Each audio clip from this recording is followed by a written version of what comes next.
किसी वेक्टर का कर्ल जो है वो मेजरमेंट करता है रोटेशन ऑफ वेक्टर। ये जो वेक्टर है ये किसी पर्टिकुलर एक्सिस के अबाउट रोटेट कर रहा है या ग्रेडियंट। स्केलर का आपने कर दिया ग्रेडियंट और स्केलर का ग्रेडियंट कर दिया तो वो क्या बन जाता है, वेक्टर बन जाता है। ये स्केलर का हमने कर दिया ग्रेडियंट। तो r is a position vector. R position vector, position vector का मतलब हो गया, ये हो गया x d cap plus y j cap plus z. Hello everyone, welcome back to Ninja Prep. This is Kapil Goyal, your educator and mentor for PG physics. तो अभी तक हम लोग पढ़ चुके हैं ग्रेडियंट वेक्टर के अंदर के ऊपर हमने क्वेश्चंस किए। आज का जो लेक्चर है इसमें हम डिस्कस करेंगे डाइवर्जेंस ऑफ वेक्टर फील्ड और कर्ल ऑफ वेक्टर फील्ड, उसके ऊपर क्वेश्चंस करेंगे। अभी जो हम क्वेश्चन कर रहे हैं वो बहुत बेसिक बेसिक्स है। हालांकि ये जितने भी क्वेश्चंस हम कर रहे हैं ये भी किसी ना किसी एग्जाम में आए हुए हैं।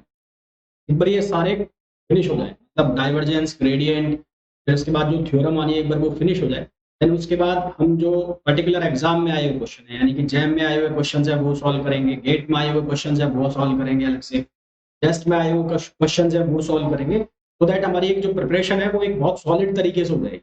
मीन्स की पीवाईक्यूज तो साथ में होंगे हमारे सारे कवर, और उसके अलावा वैरायटी ऑफ क्वेश्चंस भी हमारे कवर हो जाएंगे। तो जो क्वेश्चंस जिस तरह के एग्जाम में आते हैं उन सभी तरह के क्वेश्चन से जब हम गो थ्रू हो जाएंगे तो प्रिपरेशन अच्छी खासी हमारी हो जाएगी। तो चलिए स्टार्ट करते हैं।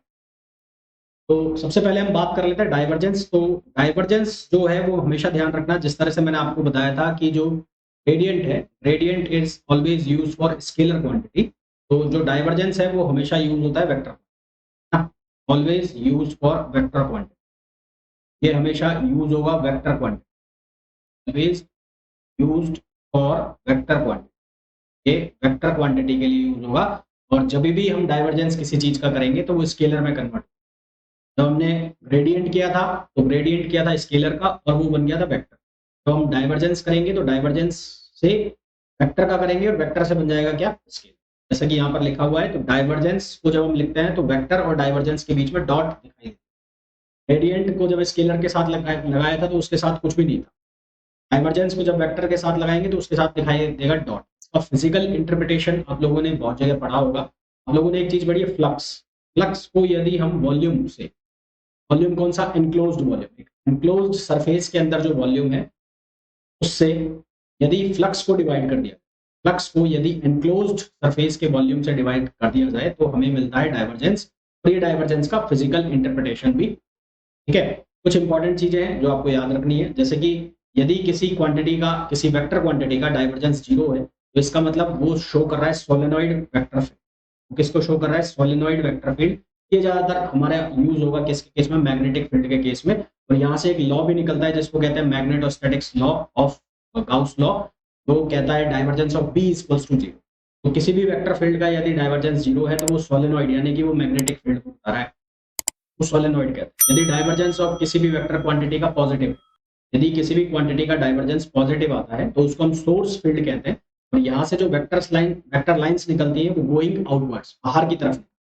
इसी तरह से यदि किसी भी क्वांटिटी का, कौन सी क्वांटिटी, वेक्टर क्वांटिटी का डाइवर्जेंस नेगेटिव है यानी कि लेस देन 0 है तो उसको हम सिंक फील्ड कहते हैं। सिंक फील्ड कहते हैं, क्या कहते हैं, सिंक फील्ड कहते हैं। और यहाँ से जो वेक्टर लाइंस निकलती हैं वो गोइंग इनवर्ड्स। ये ऑब्जेक्टिव क्वेश्चन है ना। ये सीधे सीधे ऑब्जेक्टिव क्वेश्चन पूछे जा सकते हैं। जरूरी नहीं आप जैम का ही एग्जाम दो, जरूरी नहीं आप गेट का एग्जाम दो, सीएसआईआर का एग्जाम दो, और भी सेट के एग्जाम भी होते हैं, और भी अदर एमएससी एंट्रेंस एग्जाम भी होते हैं। तो वहां पर ये वन लाइनर क्वेश्चन आराम से पूछे जा सकते हैं कि if the divergence of vector quantity is positive then the field is known as, less than है तो then the field is known as, equal to 0 है तो then the field is known as. तो ये बुलेट पॉइंट्स के form में आप अपने नोट्स में लिख सकते हैं। ये छोटी छोटी चीजें हैं पर बहुत मोटी चीजें है ना। नेक्स्ट टॉपिक पर, नेक्स्ट पॉइंट पे आइए।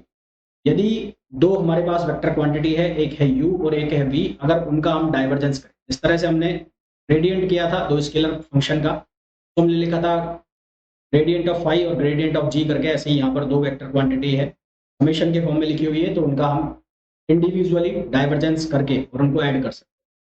फिर एक बहुत इंपॉर्टेंट जो आपके पास आइडेंटिटी बनती है वो ये वाली है, इसमें एक वेक्टर क्वांटिटी को हमने स्केलर से मल्टीप्लाई किया। एक वेक्टर क्वांटिटी है v, वो एक स्केलर से मल्टीप्लाई है, स्केलर कौन है, u, और उनका कर रखा है हमने डाइवर्जेंस। उस आइडेंटिटी का जो सॉल्यूशन है वो क्या है, जो स्केलर है आपने उसका कर दिया ग्रेडियंट, स्केलर का आपने कर दिया ग्रेडियंट, और स्केलर का ग्रेडियंट कर दिया तो वो क्या क्या बन जाता है, वेक्टर बन जाता है। ये मैंने आपको बताया। स्केलर का हमने कर दिया ग्रेडियंट, अब वो बन गया वेक्टर और उसका कर दिया डॉट प्रोडक्ट किसके साथ, v। फिर जो स्केलर पार्ट है यानी कि u, उसको निकाल लिया बाहर और v के साथ उसका क्या कर दिया, डाइवर्जेंस। ये बहुत इंपॉर्टेंट आइडेंटिटी है, इसको याद रखना। हालांकि ये जितने भी आइडेंटिटीज हैं जो हमने लिखे हैं इनका डेरिवेशन है, पर डेरिवेशन हमसे कोई पूछने वाला है नहीं, तो हम ये डायरेक्ट आइडेंटिटी याद रखें। क्वेश्चन करते हैं कुछ। तो पहला जो क्वेश्चन है उसके अंदर हमें बोला गया है vector A 5x plus 2y I cap plus 3y minus J Z J cap plus 2x minus E Z के cap is solenoid the constant A has value. ये सोलेनोइड कब होगा हमें ये बताना है। इसके लिए हमें क्या करना है, हमें डाइवर्जेंस ऑफ वेक्टर फील्ड क्या करना है, जीरो करना है। सोलेनोइड की बात हो रही है तो इसका जब डाइवर्जेंस करोगे तो डाइवर्जेंस में क्या करना है, डी अपॉन डी एक्स आई वाले के साथ, डी अपॉन डी वाई जे वाले के साथ, और डी अपॉन डी जेड के वाले। आई वाले के साथ क्या लिखा हुआ है, 5x प्लस 2y, यानी कि x के रेस्पेक्ट में डिफरेंशिएशन होना है इसका, ये क्या लिखा जाएगा 5। फिर j के रेस्पेक्ट में जब डॉट प्रोडक्ट कराओगे तो किसका डिफरेंशिएशन होना है, किसके रेस्पेक्ट में डिफरेंशिएशन होना है, y के रेस्पेक्ट, वो क्या लिखा जाएगा 3। इसी तरह से जब आप z के रेस्पेक्ट में डिफरेंशिएशन कराओगे k वाले का, तो वहां क्या लिखा जाएगा माइनस z, ये किसके बराबर हो गया 0। तो यहाँ से z की वैल्यू कितनी आ जाएगी 8। अगर किसी को समझ में नहीं आया हो तो मैं यहाँ लिख देता हूँ मैंने किया क्या है, मैंने ये किया है d upon d x 5x plus 2y, फिर d upon d y minus z plus d upon d z और 2x minus a z, 2x minus a z और equals to 2x equals to 0। ये क्या है मैंने, तो ये करने के बाद हमारे पास आंसर आएगा z इक्वल्स टू 8, यानी कि ऑप्शन। नेक्स्ट क्वेश्चन का नेक्स्ट क्वेश्चन में बोला है if r equals to x I cap plus y j cap then r क्या है, पोजीशन वेक्टर। पोजीशन वेक्टर की वैल्यू हमें गिवन है x I cap plus y j cap. इसका अगर डाइवर्जेंस करेंगे, इसका डाइवर्जेंस करेंगे क्या लिखा जाएगा, ये लिखा जाएगा d upon d x x plus d upon d y y. ये बन गया 1 प्लस 1 यानी कि 2 आंसर। दैट मीन्स कि ये ऑप्शन गलत हो गया, ये ऑप्शन गलत। फिर उसके बाद डाइवर्जेंस ऑफ आर मैग्नीट्यूड, क्योंकि आर मैग्नीट्यूड जो है वो स्केलर क्वांटिटी है। Divergence of r magnitude, r का मैग्नीट्यूड मतलब क्या हो गया, इसका मैग्नीट्यूड निकालो। इसका जब मैग्नीट्यूड निकालोगे आर के मैग्नीट्यूड, इसका मैग्नीट्यूड क्या बनेगा, ये बनेगा एक्स स्क्वायर प्लस ये इसका मैग्नीट्यूड। इसका आपको क्या करना है, इसका ग्रेडियंट करना। इसका क्या हो रखा है, ग्रेडियंट हुआ है। इसका आपने क्या है, gradient.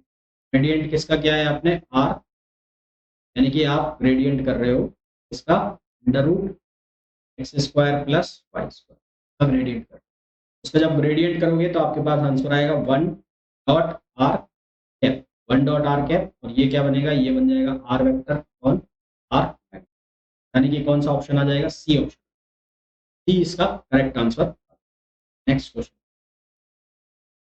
Given the position vector, position vector हमें दिया है और R square equals to R vector dot R vector. तो वैल्यू हमें निकालनी है डाइवर्जेंस डॉट आर स्क्वायर और आर वेक्टर। देखो यहाँ पर इस क्वेश्चन को सॉल्व करने के लिए मैं यूज करूंगा spherical coordinate system. Spherical coordinate system में आपको नेक्स्ट लेक्चर के अंदर बताऊंगा, जब मैं जो गाउस डाइवर्जेंस थ्योरम है उसकी बात करूंगा, उसके पहले बताऊंगा। फिर भी थोड़ा बहुत हल्का आइडिया मैं दे देता हूँ। तो स्फेरिकल कोऑर्डिनेट सिस्टम जब हम यूज कर रहे हैं तो इसके डाइवर्जेंस के 3 टर्म आते हैं। तो डाइवर्जेंस किसी क्वांटिटी का करते हैं तो उसमें एक टर्म जो आता है, पहला टर्म जो वो बनता है 1 upon r square del upon del r, r square, और बी है यहाँ पर ए लिख देता हूँ मैं, अगर कोई वेक्टर है ए, तो ये अगर वेक्टर है ए तो ये उसका एक कंपोनेंट हो जाता है एक्स। तो वो पहला वाला कंपोनेंट ही हम यूज कर रहे हैं क्योंकि वही हमारे यूज। तो अब उस कंपोनेंट के अकॉर्डिंग सॉल्व करना है तो पहले तो ये वेक्टर हटाना पड़ेगा। तो ये वेक्टर कैसे हटेगा, ये आर वेक्टर जो तो हम कैसे लिख सकते हैं, हमारे पास जो यूनिट वेक्टर होता है, यूनिट वेक्टर को हम लिखते हैं r vector on r magnitude. तो यहाँ से आर का मैग्नीट्यूड किसके बराबर हो जाएगा, आर कैप। आपको करना क्या है, आपको ये जो है डाइवर्जेंस डॉट में आर स्क्वायर, आर जो वेक्टर है इसको आप लिखेंगे आर, क्या लिखेंगे आर, और आर कैप। अब आप यहाँ पर ये डाइवर्जेंस जो है इसकी जगह आप स्फेरिकल कोऑर्डिनेट सिस्टम है तो पहला टर्म यूज करो, तो क्या आएगा डाइवर्जेंस का 1/r² डेल/डेल r, और यहाँ पर क्या लिखा जाएगा r², और ये पूरा का पूरा वैल्यू लिखो ये वाला, तो ये कितनी है r² r और r कैप, ये r² ये हो जाएगा r⁵ और r कैप जो है उसका कोई यूज नहीं है, यहाँ पर यूनिट वेक्टर है वो r² डेल/डेल r, ये हो जाएगा r⁵। इसको सॉल्व करो, इसको सॉल्व करोगे तो ये बन जाएगा 5r4/r²। यहाँ सॉल्व करने के बाद आंसर आ गया 5। करेक्ट आंसर हमारे पास क्या हो जाएगा 5r। हमारे पास जो इसका राइट आंसर हो जाएगा वो क्या हो जाएगा 5। नेक्स्ट टॉपिक पे आइए, क्वेश्चन पे, sorry. R vector is solenoid form, ये इस बार का CUET PG का भी क्वेश्चन, ये इस बार CUET PG 2024 का भी क्वेश्चन। तो यहाँ पर भी वही सेम कहानी है, डाइवर्जेंस निकालना है हमें। आर वेक्टर सोलेनॉइड किस फील्ड के लिए होगी, सोलेनॉइड का मतलब 0 होता है। सबसे पहले तो आपको आर वेक्टर को कन्वर्ट करना है, आर वेक्टर को कन्वर्ट करने के लिए वही आपको रिप्लेस कर दो, तो इसको रिप्लेस करोगे किससे, तो रिप्लेस करोगे आर और आर कैप यूनिट वेक्टर, यहाँ पर ये बन जाएगा डाइवर्जेंस Rn+1 = 0। अब जो डाइवर्जेंस है उसको स्फेरिकल कोऑर्डिनेट में ले आओ, 1/r² डेल/डेल r, और यहाँ पर हो जाएगा r², ये हो जाएगा Rn+1, ये =0 करना है आपको, 1/r² डेल/डेल r, ये हो जाएगा r⁴n+2 n+3, सॉरी, ये हो जाएगा n+3। अब यहाँ पर इसको सिंप्लीफाई करो तो ये बनेगा n+3, ये हो जाएगा r⁴n+2 r²। यहाँ से हमें क्या मिला, यहाँ से मिला n+3 = 0, दैट मीन्स कि n = -। करेक्ट ऑप्शन हमारे पास क्या हो जाएगा, n = नेक्स्ट क्वेश्चन पे आइए। नेक्स्ट टॉपिक है curl of vector. Curl of vector field हमें डिफाइन करना है। किसी वेक्टर का कर्ल जो है वो मेजरमेंट करता है रोटेशन ऑफ वेक्टर। ये जो वेक्टर है ये किसी पर्टिकुलर एक्सिस के अबाउट रोटेट कर रहा है या नहीं कर रहा है। यदि कर्ल 0 आ जाता है तो इसका मतलब वो है इररोटेशनल, और अगर कर्ल 0 नहीं आता है तो इसका मतलब है वो रोटेशन। तो इस रोटेशन की जो डायरेक्शन होती है वो along the axis of rotation, तो जिस एक्सिस के अबाउट रोटेशन चल रहा है उसके अबाउट उसकी रोटेशन। कर्ल को सॉल्व करने के लिए हम करते क्या है कि सबसे पहले तो जो डेल ऑपरेटर है उसकी वैल्यू हमने लिख ली, उसके बाद जो वेक्टर है उसकी वैल्यू यहाँ पर लिख दी जाती है। या इसका सबसे सिंपल तरीका ये है कि इसको आप डिटर्मिनेंट के फॉर्म में लिख लो, i j k del/del x del/del y del/del z vx vy vz। v कोई भी वेक्टर क्वांटिटी है, इसकी जगह आप a b c जो चाहे वो आप लिख सकते हैं, वो एक वेक्टर क्वांटिटी, ठीक है। फिर कुछ इसमें भी इंपॉर्टेंट फॉर्मूला है, जिस तरह से ग्रेडियंट में है, जिस तरह से हमने पढ़ा था डाइवर्जेंस में, वैसे ही कुछ इंपॉर्टेंट टर्मिनोलॉजीज और कुछ आइडेंटिटीज यहाँ पर है। जैसे कि यदि मैंने आपको बताया किसी वेक्टर क्वांटिटी का कर्ल 0 है तो इसका मतलब वो इररोटेशनल, क्या होता है इररोटेशनल ना, साथ ही साथ वो कंजर्वेटिव भी, साथ वो कंजर्वेटिव भी होता है। और यदि किसी वेक्टर क्वांटिटी का कर्ल 0 आ रहा है तो उस वेक्टर क्वांटिटी को मैं ऐसे लिख सकता हूँ, इसके फॉर्म में, ग्रेडियंट के फॉर्म में लिख सकता हूँ। उस वेक्टर क्वांटिटी को हम ग्रेडियंट के फॉर्म में लिख सकते हैं। यदि किसी वेक्टर क्वांटिटी का कर्ल 0 नहीं है तो वो, इसका मतलब क्या है, वो रोटेशनल, क्या है, रोटेशन। कोई दो वेक्टर क्वांटिटी है, एक है u और एक है v, दोनों का समेशन है और उनका कर्ल निकालना है। जैसे हमने डाइवर्जेंस किया था, दोनों का इंडिविजुअली डाइवर्जेंस करके उनको ऐड कर दिया, वैसे ही यहाँ पर दोनों का इंडिविजुअली कर्ल करके उनको ऐड किया। हमने पढ़ा कि एक वेक्टर क्वांटिटी को स्केलर से मल्टीप्लाई करके फिर उसका हमने डाइवर्जेंस निकाला था, वैसे ही एक वेक्टर क्वांटिटी को स्केलर से मल्टीप्लाई करके उसका हम क्या निकालेंगे, कर्ल निकालेंगे। तो कर्ल जब निकालेंगे तो u बाहर आ गया, तो वेक्टर क्वांटिटी है उसका कर दिया कर्ल। फिर उसके बाद जो स्केलर क्वांटिटी है उसका ग्रेडियंट हो गया, और फिर वेक्टर के साथ उसका क्या कर दिया, क्रॉस प्रोडक्ट। कि ये जब ग्रेडियंट करोगे आप स्केलर क्वांटिटी का तो ये बनेगी वेक्टर क्वांटिटी, ये हो गया cross product.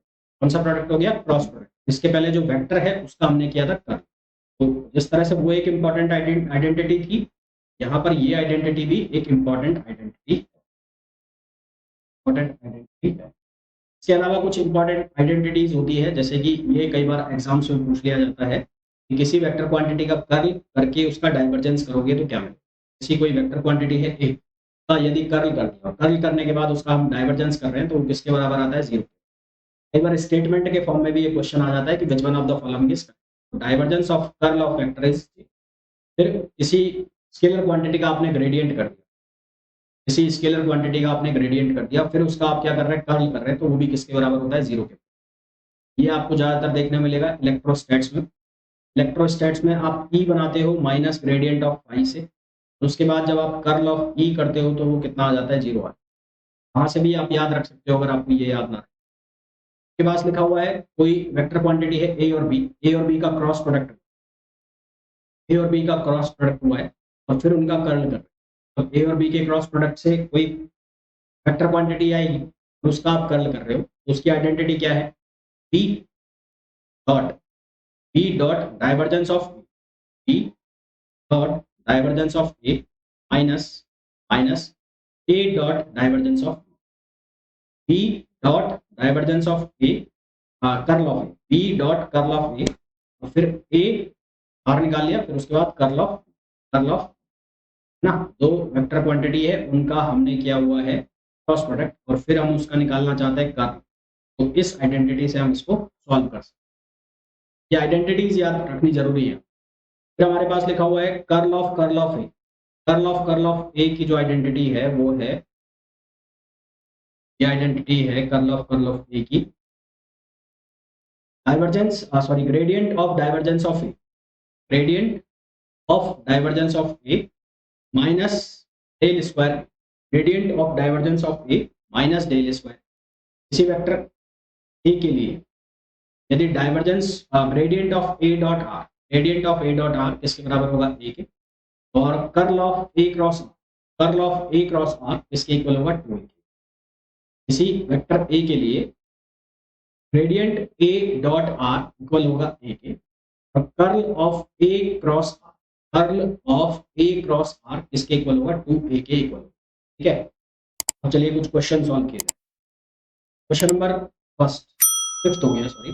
The curl of a vector a z i x j plus y k is given. Curl निकालना है इसका, तो कर्ल ऑफ कैसे निकालोगे? ये लिखोगे आप आई कैप, जे कैप और के कैप। यहाँ पर लिखोगे आप del upon del x, del upon del y, del upon del z. फिर आपने लिखा जेड, फिर आप लिख रहे हो एक्स, फिर आप लिख रहे हो वाई। तो इसको आपको सॉल्व करना है। ये कैसे बनेगा? आई, ये कितना बन जाएगा? डेल अपॉन डेल वाई, ये 1 हो गया और ये हो गया 0। फिर माइनस जे करोगे, ये हो जाएगा 0 फर्स्ट टर्म, सेकेंड टर्म हो जाएगा माइनस, फिर प्लस के, ये हो जाएगा 1 और ये हो जाएगा माइनस जे। यहाँ से क्या बनेगा? ये आई कैप प्लस जे कैप प्लस के कैप, यानी कि ऑप्शन ए जो है वो इसका करेक्ट आंसर। नेक्स्ट क्वेश्चन पे कोई वेक्टर फील्ड है एफ, तो हमें ये बताना है वेक्टर फील्ड एफ से कि पहले तो vector field x i cap plus 2y J cap plus 3z के कैप का निकाल लो आप curl of F. Curl of F निकालोगे तो ये बनेगा आई जे और के, ये होगा डेल अपॉन डेल एक्स, ये हो गया डेल अपॉन डेल वाई, और ये हो गया डेल अपॉन डेल, और यहाँ से ये हो गया x, ये हो गया 2y और ये हो गया 3। तो आप सिंप्लीफाई करोगे तो ये क्या बनेगा? ये बनेगा i, ये हो गया 0, ये वाला भी हो गया 0, फिर माइनस जे हो गया तो ये भी बन गया 0, क्रॉस प्रोडक्ट में ये भी बन गया। फिर आप करोगे के में करोगे तो ये भी हो गया 0 और ये भी हो गया। ओवरऑल वैल्यू कितनी आ गई? 0।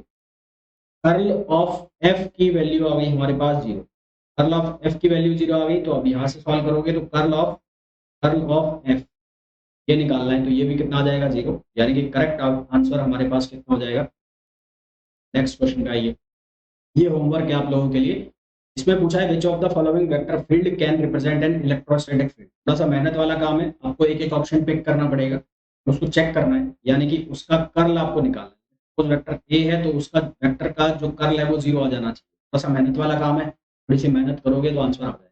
ठीक है, मेरे हिसाब से बी आंसर आना चाहिए, चेक कर लेना एक बार, और होमवर्क है मेरे को बता देना करके सॉल्व करके। नेक्स्ट क्वेश्चन का ये, if r is a position vector, r position vector का मतलब हो गया, ये हो गया x i cap plus y j cap plus z के कैप। ये पोजीशन में, ठीक है। आपको बताना है कर्ल ऑफ आर। तो कर्ल ऑफ आर कैसे निकलेगा भाई, आई जे के, ये हो गया डेल अपॉन डेल एक्स, ये क्या हो जाएगा, ये हो जाएगा डेल अपॉन डेल एक्स, ये हो गया डेल अपॉन डेल वाई, और ये हो गया डेल अपॉन डेल जेड। ये एक्स, ये वाई, और ये को करो सिंप्लीफाई। तो ये आई कैप यहाँ से करा, पहला फर्स्ट टर्म आ गया जीरो, फर्स्ट टर्म क्या आ गया जीरो, सेकंड टर्म भी आ गया जीरो, फिर माइनस जे कैप, माइनस जे कैप करोगे तो ये जीरो, दोनों जीरो, ये भी जीरो और ये भी जीरो, फिर करोगे के कैप, के कैप में भी दोनों टर्म क्या आ गए, जीरो आ गए। ओवरऑल आंसर क्या आ गया, जीरो आ गया। हमारे पास इसका आंसर क्या आ जाएगा, जीरो आ जाएगा। Next question, divergence of C cross R cross C. तो यहाँ पर आपको फॉर्मूला लगाना है, A cross B cross C वाला। तो A cross B cross C का फॉर्मूला सबसे पहले याद करो, वो क्या, आइडेंटिटी थी ना। तो ए क्रॉस बी क्रॉस सी की आइडेंटिटी यहाँ लिख दो, ए क्रॉस बी क्रॉस सी की आइडेंटिटी। तो सी बाहर, और आपने लिखा ए डॉट बी माइनस, अब किसको बाहर, बी बाहर, और आपने लिखा ए डॉट सी, ये आइडेंटिटी लगा, ये आइडेंटिटी लगाओगे तो सी बाहर, पहले बी बाहर ना, बी बाहर सी डॉट सी, ये ए डॉट सी उल्टा लिखो, तो पहले लिखो बी बाहर, तो ये हो गया ए डॉट सी माइनस, अब सी बाहर, ये हो गया ए डॉट बी या बी डॉट, यहाँ पर आर बाहर, आर हो गया बाहर, तो ये बना सी डॉट सी माइनस, अब कौन, सी बाहर, ये बन गया आर डॉट सी या सी डॉट, यहाँ से ये वैल्यू बन गई आर सी square minus c r dot, इसका हमें करना है डाइवर्जेंस, अकॉर्डिंग टू क्वेश्चन हमें इसका क्या करना है, डाइवर्जेंस करना है। तो divergence of C cross R cross C का डाइवर्जेंस कर, इसका डाइवर्जेंस यानी कि इस टर्म का डाइवर्जेंस, तो divergence of R C square minus divergence of हो गया सी आर डॉट सी का डाइवर्जेंस हो गया, ठीक है। तो इसका सॉल्यूशन क्या बनेगा, divergence of r dot c square बाहर आ गया, ये बन गया डाइवर्जेंस डॉट माइनस, यहाँ पर क्या बनेगा, यहाँ पर बनेगा ये डाइवर्जेंस